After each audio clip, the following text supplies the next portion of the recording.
Record. Okay.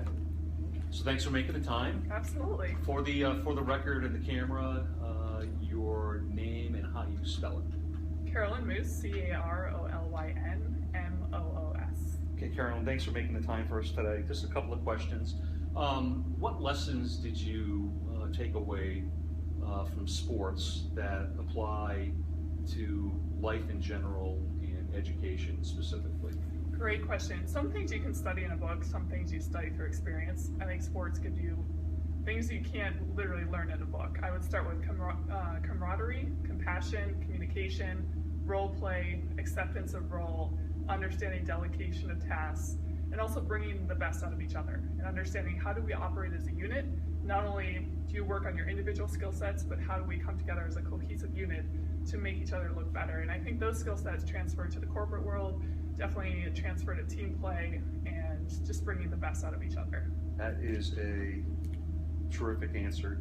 You know, Carolyn, there are 40+ million Americans who have some college, but they don't have a degree.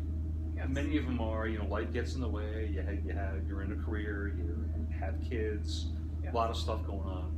So what would you say to someone that's in that situation, they're in their 30s or 40s, they've got to start, but they haven't finished what they started? You know what's interesting? There are a lot of people that go back and get masters in different degrees than where they started.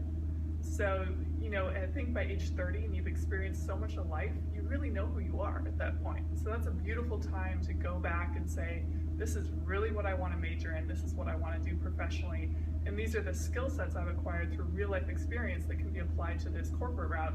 And I think at that point, at that stage, and that age, you really can make a definitive choice about what route you're going to go, and you can set yourself up for tremendous success. I don't think it's ever too late.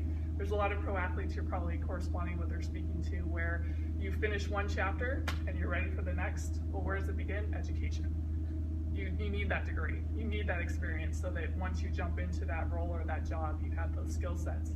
And I think that exploring that, I have a master's from USC, my undergrad is from Stanford, and I'm very passionate about health, fitness, nutrition. And I was very adamant about that my first 4 years, but the 4 years following that, I was even more adamant about it. So you become more and more set in your ways, and you become more and more comfortable with what your pursuits are going to be.